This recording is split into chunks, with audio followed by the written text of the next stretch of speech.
So this is Daf Lamed Tes Amud Aleph in Maseches Beitzah, Parak HaMashilin. And Lamed Tes is the same gematria as Tal, and it's also Mesapich into a Lamed Tes, which is also a language of Klala, and also associates itself with the Lamed Tes Melachos and the Lamed Tes Malchus, and 39 is always a number that's associated with a certain deficiency or some sort of punishment, and so on the one hand you have Tal, which is all things. Tal is, Rav Menachem Mendel of Shklov in his Bir on Mayim Adirim points out that Tal, the word Tal, is simply a metaphor or a mashal for any type of bracha that flows into existence in a person's life, individually, collectively. Everything in its most general classification is referred to as Tal. So Tal is Memela, Tal Shel Bracha. It's a hisayrus of isarusa de la'ela that descends from above without any effort from below. And Tal represents this life-giving dew that is emergent from the Torah, descending into the world as Torah. And Tal HaChayim is everything in the world. On the other hand, you can take those same osios and be mahapich it into lot, into a darga of klala. Lot who follows along with Avram, trying to grab hold of that life-giving dew, but gets mixed around and switched up. It's also Lamed Tes Melachos, like we said. So the Indian of this daf, as we're going to see, is the back and forth between Tal and Lot, life and Klala, life and Klala, Oiris and Kalim. What we're going to try and learn on this daf is going to be representative of the very fact that Tal and Lot, even though they represent two separate things, one is good apparently and one is difficult apparently, nevertheless they're part and parcel of the same exact osios, Tal, Lot. And we're going to see in the sugya that we discuss, it can be the highest imaginable chizuk for a person, but it also represents the place that a person can fall to as well if they don't learn the sugya properly. Ezras Hashem. So the Mishnah says as follows: Hagacheles karagli habalim v'shalheves b'chol makom. The gacheles, a coal, is like the ragli habalim, and it goes where the owner goes. The shalheves b'chol makom, but a shalheves doesn't have any orientation of space. Right? There's a limitation. A coal is associated to its owner because it's an object yesh bo mamish. But when it comes to a shalheves, which is a flame that has ein bo mamish, then it's not mesyaches. It doesn't go back to some owner of it. It's not an object that can be owned, and therefore it's not associated with any given conditions of a person who has a relationship with it. Yeah. So the Mishnah continues, and it says, "Gacheles shel hekdesh mo'alim ba, v'shalheves loy nehenim v'loy mo'alim." And so again, making a distinction between a gacheles and a shalheves, between a coal and a flame, or a spark and a conflagration. So it's again pointing out a distinction that when it comes to gacheles sheyesh b'mamish, it's an object, it's something that has mitzias to itself. So then, therefore, if it was hekdesh, you can have me'il on it. But with regards to shalheves, which is ein b'mamish, it doesn't have anything of its own, lo nehanin v'lo mal, and there's no concept of pleasure there. And also, or therefore, we're not going to have a din of me'il on it, because it's not a davar, it's not a yesh b'mamish. Hamoitzi gacheles rishus harabim chayev v'shalheves pater, and so too we see in the laws of Hotzav and Achnasa of Shabbos that you could be chayev as a result of carrying an object, which is a gacheles. It has the status of a yesh b'mamish to it. But a shalheves, again, we see the classification of an ein b'mamish. And again, this is not necessarily Aggadah, but I don't know Maseches Beitzah, and Rav Eisenstein Shlita wanted us to learn Maseches Beitzah, so what I've been doing is I look to see where the Ben Yoyada is speaking about Dafim in Maseches Beitzah. So the Maharsha stops already on Lamed Beis Amud Aleph. That's the last iteration of Aggadah, at least in a revealed way. And I think there's other sugyos where the Tanaim are calling each other Moshe and getting involved with who's allowed to laugh at who, but in terms of the Aggadah, you don't see the Maharsha. But the Ben Yoyada goes weiter in numerous sugyos, but this was one place that Ben Yoyada went weiter, and when I saw this Mishnah and this Gemara, I figured I was back and forth a lot. I was going to try and learn a Gemara in Bava Basra on Das Tes Zayin Amud Aleph, Nogea to Avram Avinu, which we'll touch upon, but I decided to try and go with it, because why not, But bear with me, everything is Mamish B'derech Efshar, and the Or of the Tzadikim, the Ben Yoyada, should be madrichos how to see every aspect of Shas, every aspect of existence as being filled and open to the experience of depth within it. Tanu Rabbanan. The Gemara says as follows: Tanu Rabbanan, Chamisha devarim nemru b'gacheles. There are 5 things that are said when it comes to a kol, when it comes to a gacheles. Number 1 is hagacheles keragle haba'alim v'shalheves b'chol makom. So immediately when it starts talking about the gacheles, it starts talking about the relationship between a gacheles and a shalheves, a kol and a flame that comes from a kol. It says there are 5 things that are said. One of them is that the gacheles is keragle haba'alim. It goes where the owner of it goes. It's an object that's value and space is determined by the mindset of the owner of it. It's something that can be owned. And a shalheves b'chol makom. A shalheves has no specific space because it's a non-thing. It's no thing. Gacheles shel hektish mayalim boi. When it comes to a gacheles of hektish, so there is a concept of me'ilah because it's a yesh bo mamish. There's a thingness to it. There's a thinghood to it. It's a chefza. But shalheves loy nehenin v'loy ma'alim. But by a shalheves, it's the opposite of that. There's no...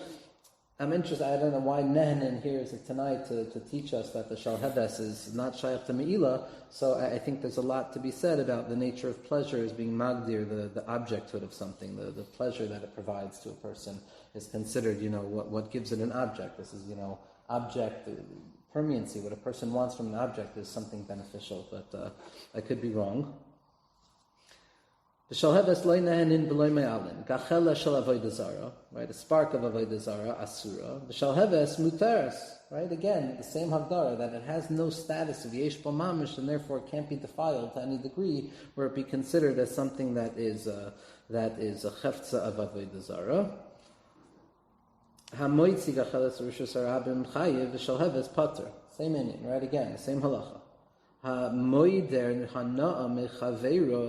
someone who takes a neder that they're not going to take pleasure from their friend, or that, and included within that is all the objects of a friend, because objects are an extension of the individual. To have a chefza is to be mukusher to something with a chayfetz. If I own it, my possessions inform about me as much as not as much as, but they're different levush, but they're expressive of the person. It's not just random who owns what. There's a chayfetz, there's a chefza of connectivity between an object and its owner. And so when I swear, I take a neder that I'm not going to be nehna, so I'm including within that the objects, because the objects are an extension of the self.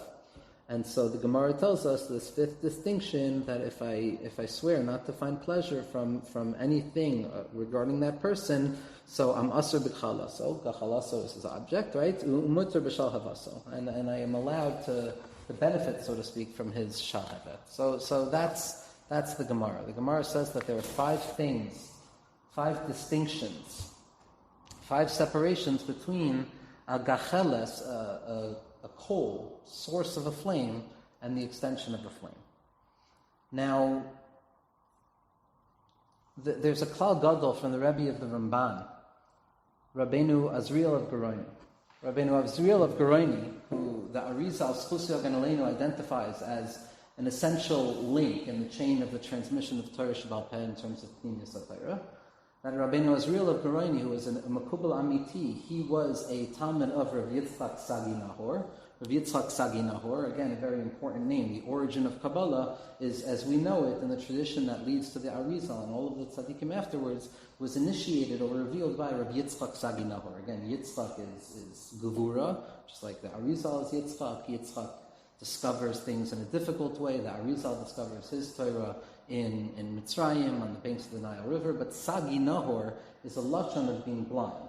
Now, on a certain level, Sagi Nahor lives in Tzfat also. No, these were Rishonim. I'm not sure where they lived. It could be, but I'm not sure. I don't think so. I think they were all in Spain. Right, I think they were all in Spain. But Rav Yitzchak Sagi Nahor is to be blind. Sagi Nahor is to realize when a person comes to learn Pnimius HaTorah or Aggadah, it's a way of hearing the Torah on an inner level. Hearing without being able to see. To see is rationalism, right? They need to identify what things are, what things are not. But when it comes to that which is beyond rationalism, it's more of a chush of shmiya. It's the shmiya salev. It's a willingness to hear. As the Nazir HaKadosh, Rav David Cohen, Talmud Mufak of Rav Avram Yitzchak Cohen Cook, Schusya Ganalenu, his entire Inyan in Torah was to be Megala, the Shmiya HaPanimis, shaykh to the Havanas Halev of Bina, that Shema Yisrael. So Rav Yitzchak Sagi Nahor is somebody who taught, you don't have to see in order to initiate the teachings of Pnimius HaTorah. It's about hearing, it's about listening, it's about an inner way of listening. And that's why he was Rav Yitzchak Sagi Nahor. The tzaddikim point out that why do you refer to somebody who is blind as Sagi Nahor is the euphemism. But the MS, there's a certain inyan that riboy oiros, when you see the depth of the light of Torah, it blinds a person, and the person has to then enter inward. This is what happened to Yitzchak Avinu as well. Yitzchak Avinu was also blind. And so Yitzchak Sagi Nahor is the initiation and the revelation of this Torah, at least as we know it, and he was a Rebbe of Rabbeinu Azriel of Geroina. Now Rabbeinu Azriel of Geroina has always been an essential link, the essential link in the chain of how to properly understand the Arizal and everybody who comes afterwards. It's always been, you see it in Furash, Yotze Mipi, all of the tzaddikim, the Leshem of Cook, all of the tzaddikim. It became much more popularized and well known, and it's important to be mazkir, to be maybe David Hashem Omro, that there's a tzaddik, there's a Makubal, there's an Ashkenazi Makubal who also spent time, I think, in a moment in YU. His name is Rav Moshe Shatz. Rav Moshe Shatz lives in Yerushalayim. I'm forgetting the name of the shchuna where he lives, but he's an American who also writes in the Hakdama to his Sefer that he wrote as a Hakdama to something Rabbeinu Azriel of Geroina wrote. Describes how he had learned by all of the Mekubalim, he had understood Eitz Chaim and the Rashash backwards and forwards, but ultimately, in the end of the day, there was a certain dryness. It was devoid of chayas. Ultimately, the same crisis that any person comes to prior to uncovering, a new hasaga and avodas Hashem, that you have the kalim there, everything is there, but it's mechus or something, like the Piasat Rebbe Hashem Imkom Domo said, that Ve'emes in every darga, you ultimately come to a place of saying, okay, the only thing missing now is to be a Jew. Right, so Rav Shatz was looking, and there was a Hisayrus to look in Rabbeinu Azriel, and he found in Rabbeinu Azriel everything he was looking for. It was the key that he needed to understand what the Arizal was talking about, and how to be Machavin al Pidarach HaRashash, and most importantly, how to be Mamshech the Torah of the Tzaddik and the Arizal and the Rashash and the Torah Chacham B'derach HaBal Shem Tov HaKadosh al Pi Avoda. And Rav Shatz uncovered this inyan, this way of understanding something that has always been there. And in fact, he's one of the Rebbeim of Rav Yitzchak Meyer Morgenstern Shlita. The Rebbe came looking for the writings of Rav Avram Abu Lafia early on when they were harder to find, when there was only the Rav Amnon Gross volumes, and he had heard, I believe this is the Maisa, that he had heard that Rav Moshe Shatz had the writings, and he came into Rav Moshe Shatz's apartment, and he saw that Rav Moshe Shatz was sitting at his desk typing something, and he asked him what he was typing, and that began to be a major chabrusa, where the Rebbe was makabel, a certain mahalich, whatever that means, in Rabbeinu Azriel's way as the source of understanding the system of the Arizal. I'm sorry, it's a davar gadol ad ma'od. Rabbeinu Azriel of Geroina is mamish, his Torah is the key, and Avodas HaKodesh is the key to understanding, not understanding, to making it relevant, to valuing what it means to be a human being also. The Kitzer, Rabbeinu Azriel of Geroina has a klal gadol, and this is how we're going to go back to this Gemara, that there's a small sefer called Eser Sfiros B'derech Sheila B'tshuva, the 10 Sfiros by way of question and answer, where again, I'm paraphrasing, but the idea is that in order for the limitless, infinite expression of godliness, so to speak, and everything we're saying is just so to speak, right? We're never talking about Atzmusa Yisparach Chas V'Shalom, so therefore everything we say gets absorbed within the elasticity of Emunah, which is wherever you are. So Rabbeinu Azriel of Geroina says as follows: in order for something to be truly infinite and without limit, it needs and it must have the capacity to manifest itself by way of finitude and limit. And again, the rules are set up to begin with. That's also, there's no rules. But within the rules, in order for the infinite to truly be infinite, it needs to have the capacity to manifest itself as finite as well.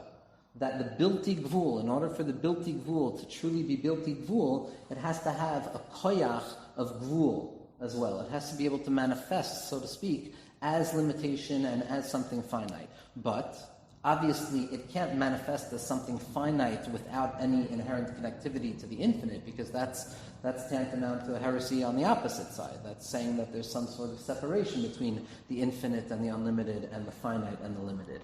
And therefore, what Rabbeinu Azriel of Geroina is magdir is what he refers to as the koyach hagvul bebilti gvul, the potential, the potentia of limitation as it exists within the unlimited itself. Yeah? Any questions on this? How do you apply this to Hashem? Well, So how do you apply this to the Rabbanu Shleilim in the sense that or Ein Sof Kaviyachol, the infinitude of the Rabbanu Shleilim, needs to have, so to speak, the capacity of manifesting as something finite, which is what creation of the world is. And so the question is how to delicately balance the two necessary aspects of this truth. On the one hand, the infinite needs to have its capacity to manifest itself as finite, so to speak, or the limitless needs to have the capacity to manifest within limit. But on the other hand, limit or finitude or a manifestation of any kind cannot ever be seen as being anything other than something that exists within the truly infinite and the truly limitless. To say otherwise would, to God forbid, this fall into the depths of heresy, of saying there's some sort of shnius. No, I'm not, if I go into it, I don't want to, and I'm doing something unfair. I don't want to get caught up in the mechanics of why this is true, because that's his boininess, and that's why Chabad has infinite mishalim. Because in order to, you don't have one way of understanding it. There's infinite ways of understanding it because it can't be understood. But Lagabe, how we're going to see this in the Mishnah and the Gemara, just for the sake of time, I want to make sure so I'm taking as Alpi Emuna Shlema, She'ein lo she'la acharav, that what Rabbeinu Azriel of Gorena says when he describes that the infinite needs to have the capacity within itself to manifest as limited without ever losing its inherent connection to the infinite, and that paradoxical impossibility is an amud ha'emunah, is a pillar of faith. Is this connected to Tzimtzum in some way? B'vadai, it's the shayrish, it's the beginning of the conversation. It's the beginning, all Tzimtzum and Arusa. Absolutely. I want to say, I know it's not fair, I want to just say this point. I want us to have this point clear in our heads, that the infinite needs to manifest itself within the finite in order to be truly infinite. Or what's referred to as Hoyach HaGvul B'Bilti Gvul, the propensity towards limitation as it exists within the unlimited. Which means to say as follows. So I'm going Shlav Nusefes. Next step, everybody with me? Ish? Limited understanding. Just say there. Okay, I know very well. I'm not the person to. I just know what Rabbeinu Azriel says. It's what? That conceptness exists. The practicality, I believe, the practicality Inyan is what the Baal Shem Tov was Megala. Meaning, before the Baal Shem Tov HaKadosh, it was possible for this to just be a foreign idea that one was meant to contemplate if you were lucky enough to be amongst the privileged who got to look in holy books. But once the Baal Shem Tov came, what the Baal Shem Tov taught us was that no, you don't understand. You can't live without this thing. Without this idea, you can't breathe. And then it became a real fundamental necessity to understand it. The Baal Shem Tov is applying the Gra is applying this idea on an existential level where once it's revealed, we need it to survive. So the idea, as we're going to see, can be applied on nearly any level of human experience. Once we learn, what? It's how Hashem created the world. It's how? He created the world. He created the world. That's how he did it. But that's the approach. Well, because there's shlavim, right? So once you're right. I want to go weiter. Bottom line, I want to go weiter. Second point is as follows. What is of utmost necessity is to understand that this koyach hagvul, this potential towards limitation that exists within the unlimited and the infinite, can't be something separate. It can't be an entity that pre-exists anything else on the level of the truly infinite. Nothing exists other than HaKadosh Baruch Hu. Nothing. Or Ein Sof, nothing. But the Pirkei de Rabbi Eliezer tells us that Koydem Shabaras HaOlam, Hayahu Ushmoi Echad. He and his name were one. What are you talking about? It was the ultimate unlimited unity of godliness. Why are you bringing the concept of Shemo here? And this is the same question. Shemo, the name, something that one will eventually be called, is ultimately the same thing as the propensity towards limitation, because only something limited needs to have a name. And this is what it means that the Ein Sof, so to speak, conceals itself. What does the Ein Sof do? What does the Rabbeinu Shleilim do, so to speak? What does the Rabbeinu Shleilim try to do? Creation is the removal of the infinite for the sake of revealing the potential of limitation that existed within the infinite. The potential towards limitation exists within the infinite, but when the infinite is present there, when it's present in a panimi type of way, it's shraga b'tahira mayahani. There's no existence to anything other than the true source of existence. The light exists in its luminescent source. So avada, it can potentially become light, but at this point there's absolutely no reason we would ever see it as anything other than pure potential of light. Yet it still exists, but it doesn't exist.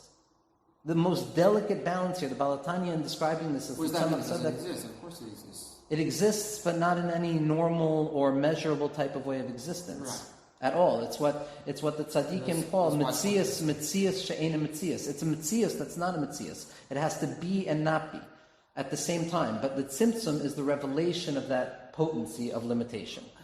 And the potency of limitation is how the koyach of gvul emerges into reality, so to speak, as reality, and the concealment is the bilti gvul. So once it's no longer shining its brightness, so then the thing that's smaller, so to speak, can be revealed to have always already been there.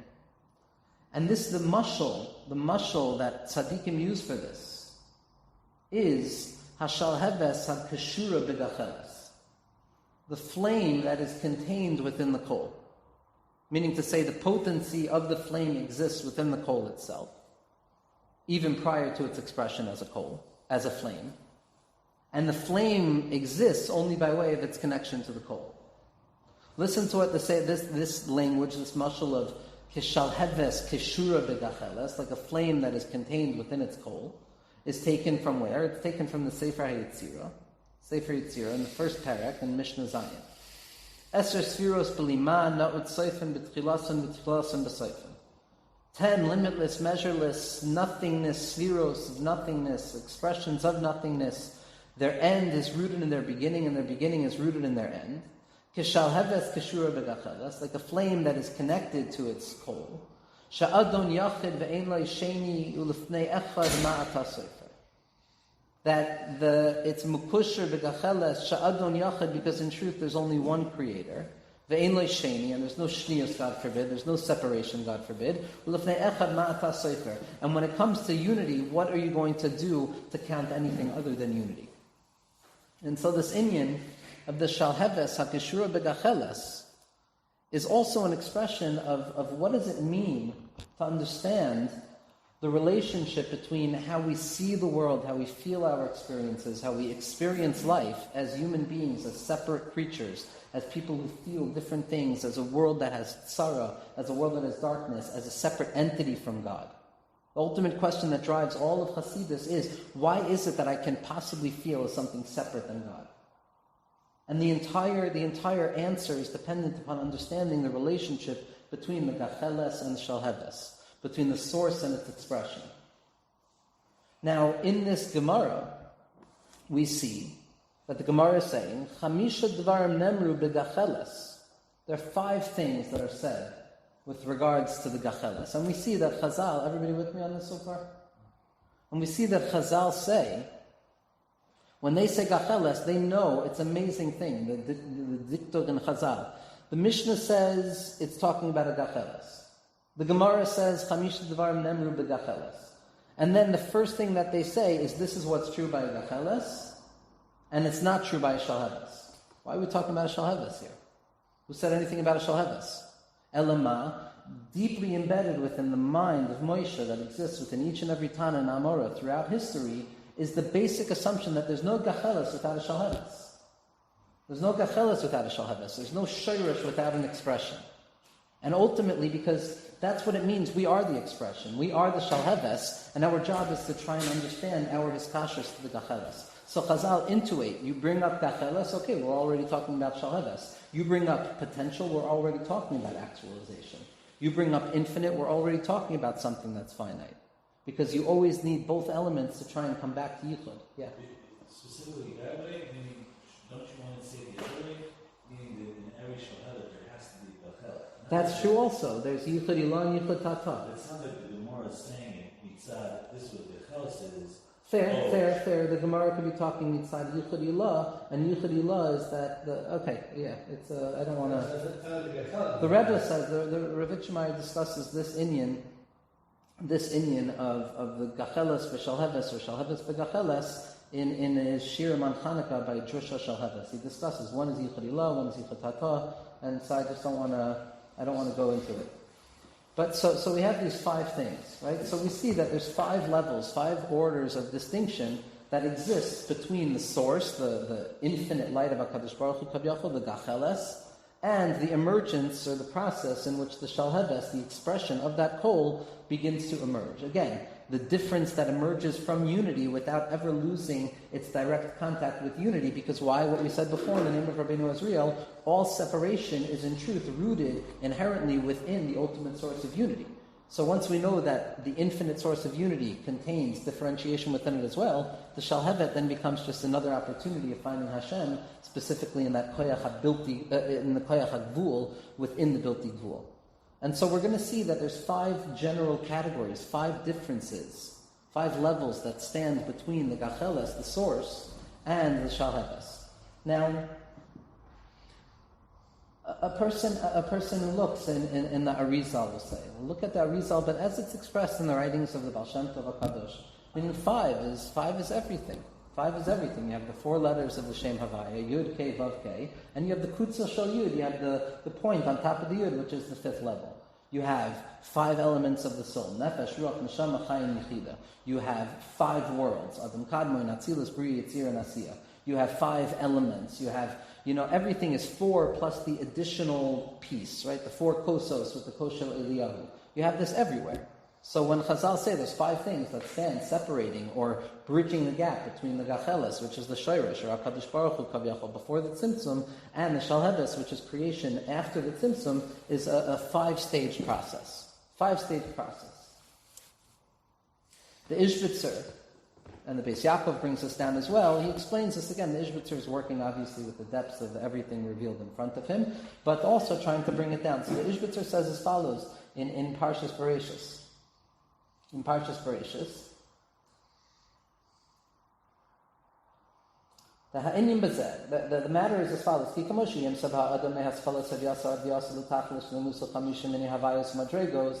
that just as when you find by a human being from the beginning of their emergence as a creation until their arrival at their tachlis and their fullness, you find 5 stages of generation and growth. Rishona, the first stage is b'shas zriya sa'av v'ha'im, azhu b'ha'elam gamor she'enu nikol shembriya. In the moment of conception, the neshama is so concealed, is so unconsciously hidden, b'ha'elam gamor, that it doesn't even appear to be something separate. Again, applied to what our Mishnah and Gemara are talking about, the Shalheves has not yet even begun to emerge out of the Gacheles, even though the potential of the Shalheves is within the Gacheles. V'havia hashniya, the second stage, is haynu acher shenoitzer b'mei imoy b'shas ha'ibur az yachol yez b'iktzas hakar v'tvisa. The second stage is that once it's been created and it forms within the womb of its mother at the moment of pregnancy, az yichol yez b'iktzas hakar v'tvisa. There's the origination of some possibility of naming and some possibility of identifying. Again, the dot on top of the yud, it becomes a little bit bigger. Havaya hashlishi, so already at the third stage, hu kishenoilad az nishlam havyasav yoker le'ein kol shubriya. The third stage is its emergence. Now it appears in the front of everybody that it's a creation. This is anpin. This is what it means to have midos. Havaya hariviyis, Havaya hariviyis, the fourth stage is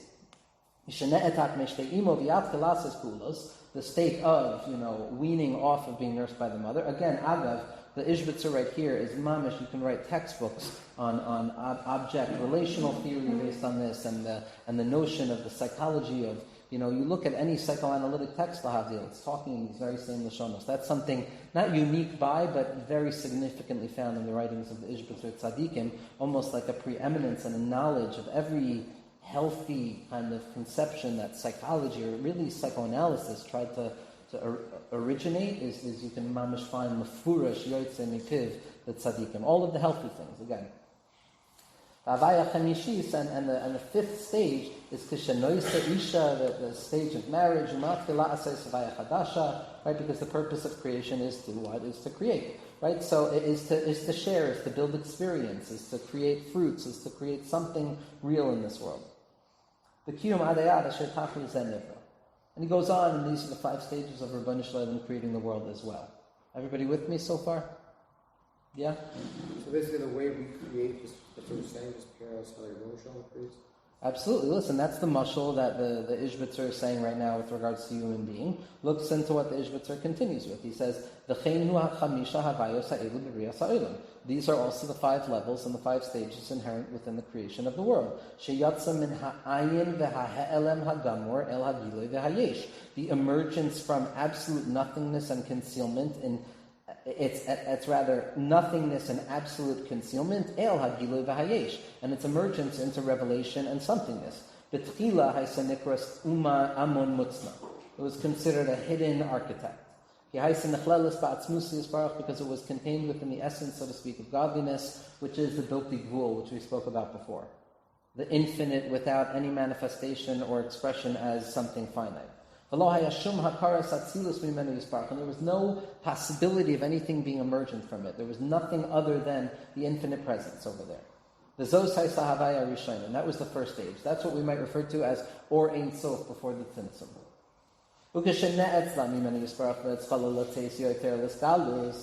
And when there was an emergence, because Tzimtzum is nothing but emergence, it's a concealment for the sake of revelation, it's a concealment that is revelation, that for the sake of his galus, as haisa havaya shniya nikros amun mechusa.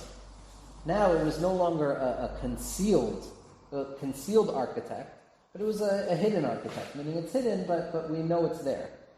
And this is the secret of pregnancy where something is hidden over. And then at the third stage, it was now referred to as an educational type of model. Why? Because there's an emergence outwards. And then the Ishbitzer continues and he says until the entire world emerges. And this is why you have 5 times Yihi Or, neged chamisha havayos hanizkarim, corresponding to these 5 stages of emergence. And in the end, the Rebbeinu Shalom refers to the day as light. So there's 5 stages. There's 5 emergent processes in the unfolding of the potential of finitude, koyach hagvul, us, this world, in all of our human experience, in all of it. That's what the koyach hagvul, bebilti gvul means. This is what Rabbeinu Azriel is teaching. That every single thing that happens to a yid, every single moment of a person's existence, on every level in their individual ownmost lives, is part and parcel of that koyach hagvul, bebilti gvul.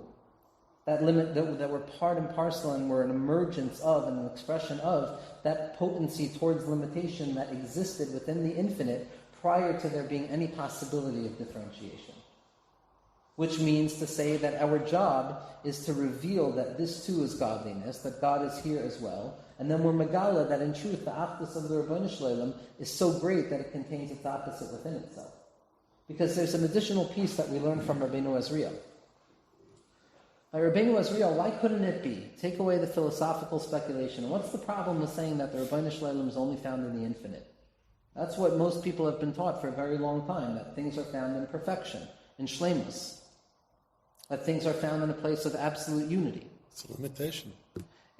Taking that aside, taking the theological problem with, you're absolutely right, but that takes, a lot to care about. What's the problem? Most people like to live in the idea that the Rebbeinu Shalom is found in shleimus, in or in sof, in infinitude. And that these worlds of separation and existence and personality and self and struggle are separations and differences. And our job is to get rid of it or realize that it's an illusion or whatever, and then get back to that place of ultimate shleimus and ultimate unity. And applied to a person's life, what that looks like is there's an ideal that I maybe I tasted once. And then there's the real, which is what a person experiences in every moment of their limitations and their lives and their chesronos and their deficiencies. And what I want to do is I want to run back to that place of Gan Eden. I want to run back to the infinite. I want to run back to the unlimited. And the rest of my life will be spent in resentment because this is taking me away from it. That's taking me away from it. I'm not there because of this. If only that. If only this.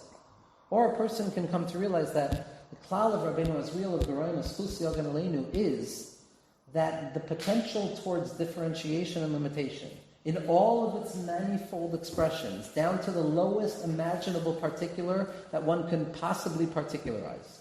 The language of the Leshem Shavai V'Chaloima is Ad Shehaprat Hayoter Mufurat Sheyachol Lapari. This potential towards limitation exists as the expression of every possible iteration imaginable, each and every person's difficulty. And when we realize that's also part of the Rebbeinu Shalom, the Rebbeinu Shalom is also there, what we've now done is something radical. Before we thought Hashem was only found in perfection. Now we say Hashem is found in imperfection as well. That imperfection is the thing that's magdir perfection. It drives perfection to become even more perfect than itself. Before creation of the world, if it was just Hashem without potential towards revelation, so Hashem would be perfect. But he wouldn't have included within himself, so to speak, the potential towards imperfection, to be found even in the opposite of himself, so to speak.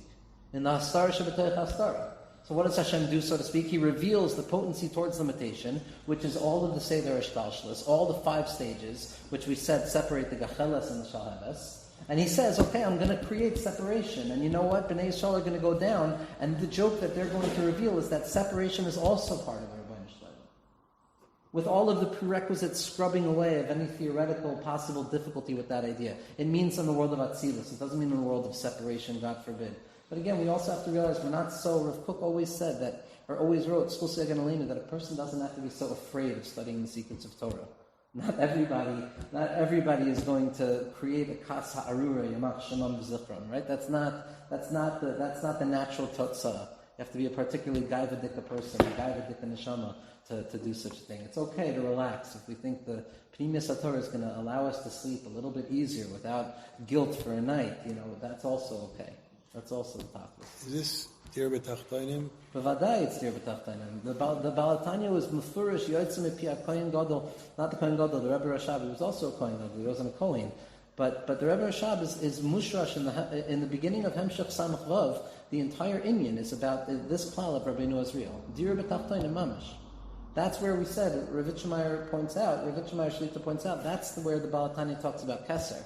Because Chachma is the infinite. I'm mixing up Shirim at this point, but I don't think we spoke about this again. But you hear that the Chiddush is that when you can show that the Rebbeinu Shalom is in the Shalheves, which appears to be separate and apart from the Gacheles, just as he's found in the Gacheles, you're Megala, the truest thing. Gacheles, think about it like this. We typically think that MS is MS and Sheker is Sheker, right? But we also know that the Tzaddikim refer to this world as Alma D'Shikra, as a world of untruth. So Memela, Sheker is not just a lie. Sheker is the very Metzius, of existence is Sheker. It's an Alma D'Shikra. And so what happens? We think that the Rebbeinu Shalom himself is the only truth. That's MS. And then we think that this experience in our lives is not MS, it's Sheker. But the MS, Gacheles is MS. Gacheles is Gematria MS, that Tzaddikim point out. That's the MS, the Amiso of the Rebbeinu Shalom's presence.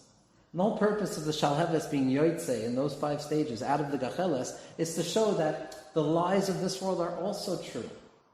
The Alma D'Shikra is also true because it's all an expression of the Rebbeinu Shalom. This is why on his deathbed, the Baal Tanya Schusi Hagan Aleinu wrote or gave over one of the most potent, smallest, but most powerful ma'amarim called Nefesh HaShtei Ba'amisasa. That the lower soul in its truthful nature. And there the Baal Tanya describes how the essential purpose of the tzaddikim is to be yored into the ta'anoi shel sheker of the anashim hapshutim. To go down and be engaged in the lies and the misclaims of the simpletons. To settle petty court disagreements based on somebody's lies. Because in the beginning of creation we saw that MS said, don't create these people, they're going to destroy everything. And Shalom said, create them, it's going to be fun, it's going to be good. And MS is like, no, please don't. And Hashem takes MS and he throws it down to the ground, and then we say, Eretz me'eretz, MS me'eretz titzmach. So Zok the Baal Tanya, if it's in this world, it's Aggadah, not MS. It can't be MS. This world is the hepech of MS. Elamah, the Ikra Avodah of the Baal Tanya at the end of his life is to be Megala. The Sheker of this world is also a chelik of MS. That's why it says, Shalheves hayoytze megalcheles. It comes out of the Gacheles, it comes out of MS for us to reveal that even, like Devar Magadata like this, and, imaginings like this can also be true. That's Svar Yeshera and Torah Shebal Peh. Even the mistakes, right? Shagios Miyavan Meinastaris Nakeni, everything is MS. Moshe MS Vissaras MS. Why do you see that the 5 things in the mission, the Gacheles, is the limitation? That's why it doesn't have to learn the vowel. Because Aggadah, that is the limitation. That's where a person has to. I mean, we're not going to get into that now, but that's the gacheles is the emes, right? That you can't. It's real enough to have a consequence. It's real enough to cause a consequence. The shalheves, when you realize shalheves is just an expression of the gacheles, so in the middle it's a davar she'ein bo mamash. Not the consequences are not as real by the shalheves. By the gacheles, mamash, it's limiting. All you can say about it is what it's not. All you can say about the Bechelis is what it's not, just like all you can say about the Rebbeinu Shalom is what it's not. Everything else is, we can talk all we want, because we never say what we need to say. Arizal points out that Shalheves is Sheis and Hevel. Sheis and Hevel. Sheis and Hevel are this movement outwards from Adam HaRishon, after a separation of Cain, yet the ability to return back to Emes. Moshe is Sheis Hevel. Moshe is Moshe Sheis and Hevel, Rosh Table. So the Shalheves is this expression that comes from Emes to show us that everything that comes from Emes, even though it doesn't look Emes, is still rooted back in its Emes. Anyway, let's look at the Gemara just a little bit. Now, it's not the only way to read the Gemara B'chlal, right? So again, these 5 stages that separate the Gacheles and the Shalheves represent those 5 stages of emergence, the 5 worlds, the 5 Chalakim of the Neshama, or as we're going to see in the Leshem Shoev HaChaloima, the Leshem wrote a sefer for people who didn't want to learn Kabbalah or Pnimiyas HaTorah and felt that they had a good excuse not to learn Pnimiyas HaTorah. The Leshem, it's amazing. This was the last sefer that the Leshem wrote, but the first that he published. He's asking for sponsorship for his book. It's an insane thing, right? Like the Leshem did not live long ago. Imagine the Leshem coming to your door saying, would you like to help me publish this book? But the Leshem writes over here very similar to Rabbi Yisrael Salanter Slusig and Leinu's birthday yesterday? Birthday, I think. Okay, your history. Okay. But his birthday, and Rabbi Yisrael Salanter says the same story. He says that if you don't have time to learn Musar, find 15 minutes to learn Musar, and you'll come to find you have more time to learn Musar. And the Leshem says the same thing over here. He says that if you don't have time to learn Kabbalah, this book will suffice. And plus, you'll come to learn that you have a lot more time to learn Kabbalah as well. He throws out here, he's like, don't get mad that I'm using terms that you don't understand, because how else are you going to come to understand these terms? Right? Like any author of a book, you have to use phrases that the reader does not yet know. And the Leshem basically does something. The Leshem was really... There were 2 tzaddikim who really came and were the final stamps of how to understand the Arizal in a really, mushrishtik way, and that was the Rashash and the Leshem. They're still part of Mamish, the Hamshach of the Arizal. The Rashash of Aggadah, the Kafachayim brings down, he says the Arizal at the end of his life said, if you're Zoich, I'll come back to you, and tzaddikim felt that came true in the guise of the Rashash to Hiyadua, but also the Leshem is really a Pirush, it's a Hamshacha. It's like writing for what the Arizal wasn't writing. And the Leshem summarizes everything. He says there's 5 gradations, 5 levels of expression. So what we saw in the Meshiloach, what we see in the Arizal, this is how we're going to try and learn up these 5 stages that separate the Gacheles and the Shalheves. So again, he's lining it up with the 5 Partsufim, and so it's Aracham Pen Abi Imazer, Pen Vinuk, or In Sof Tzimtzum Adam Kadmar Natzilis Bia. Right? Okay, Yechida, Chaya, Neshama, Ruach, Nefesh, different names of a Kadosh Baruch Hu, different aspects, and then he applies this alignment of 5 levels to human experience. So the highest level is Ratzon, desire, unmanifested desire, limitless desire. Then comes Machshava, which is more of a general way of thinking, trying to create basic, containers for that idea. Then there's Hirhur, thinking, which is processing and the insight associated with drawing down that general idea that came from that, diffuse sense of desire, drawing it down into ideas. So that's, again, it's Keser, which is the diffuse sense of Ratzon. Chachma is the general idea, or Machshava, Chashavma. Hirhur is already Bina, it's separation, it's like anxiety, Hirhur, right? It's like just when you're thinking, you're already anxious on a certain level. Then there's Maisa La'atzmo, the action prior to its expression, like me deciding to do something, and Maisa La'acherim, and something that has now impinged upon other people. So again, it's a push, but this is one way of looking at this Gemara. So we said again, these are the 5 stages that separate the Gacheles and the Shalheves, the 5 things that separate between between the coal and the flame that emerges out of its coal, which, according to the Sefer Yetzirah, he says is the Eser Sfiros Belima. No, it's Seifim B'Tchilasim B'Seifim, Ke'gacheles Ke'shalheves Keshura B'Gacheles.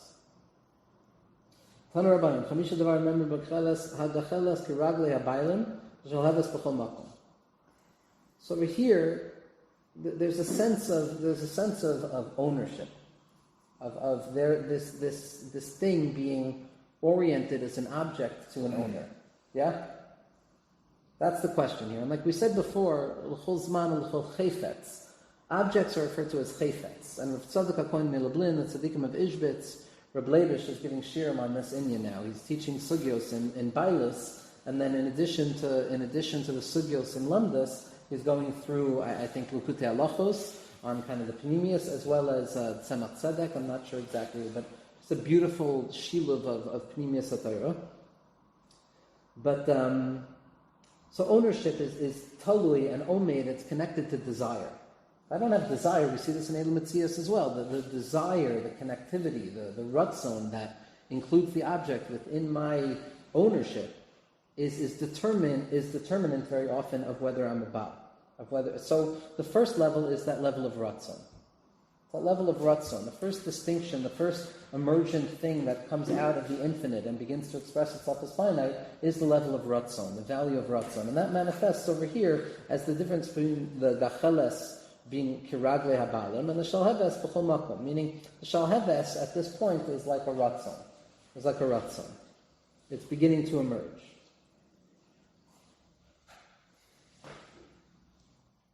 Gachela shall hektish moyalim boy, v'shal hebes loy nanin v'loy moyalim.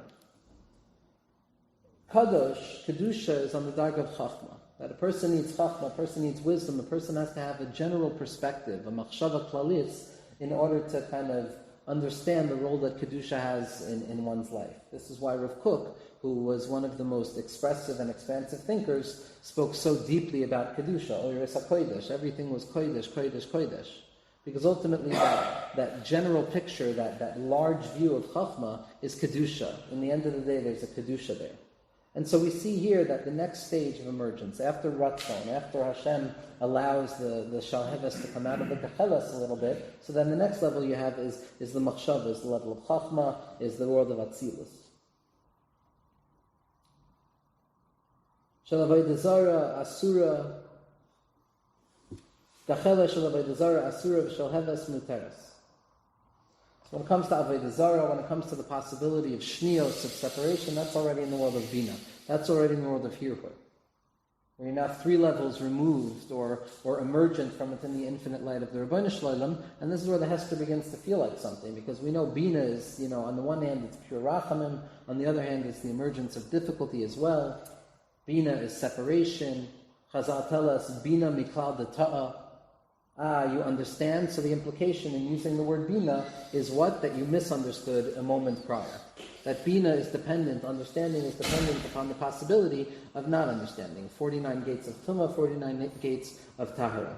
So at the level of Hirhur, which is the level of Bina, which is the 3rd level after the Tzimtzum, where the Gacheles is now expressing that Shalheves, the 3rd level that stands in between the Gacheles and the Shalheves is what? Is the question of Avodah Zarah.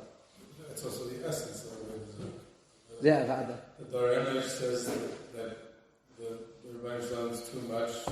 We could see. It has to be a koyach mufrad, It has to right? be his expression. Right. It was to be olches on the shalheves, God forbid. So that That's is the what good Avodah fit, is. right? Absolutely. Or if we take it into monotheistic Avodah Zarah, a Trinity is that saying that I have to separate the God that I can't see to a human expression of the God. It's separating the shalheves from the gacheles, God forbid.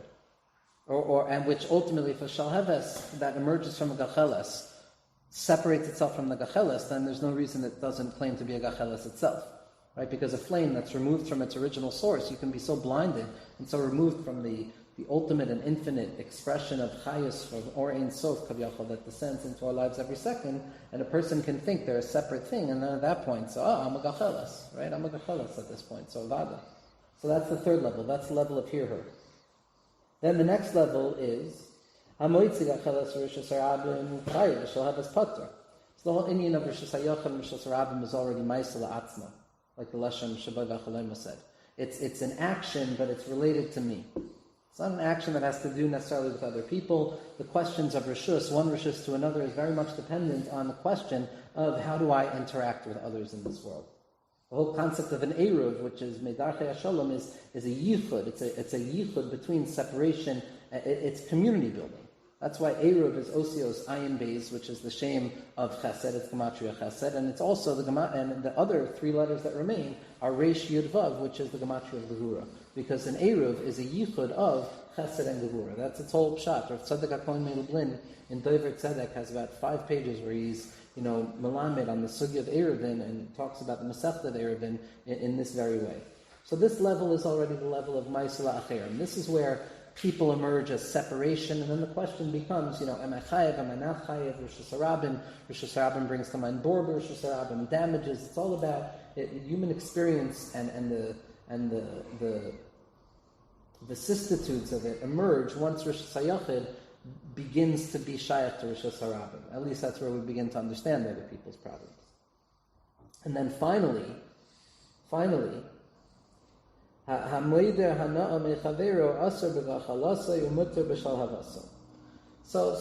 neder, shvua, now obviously shvua is more shaykh to malchus than a neder, but generally speaking, nedarim are a category that contain nedarim and shvuos within themselves, and ultimately the power of dibor, the power of ma'aseh la'acherim.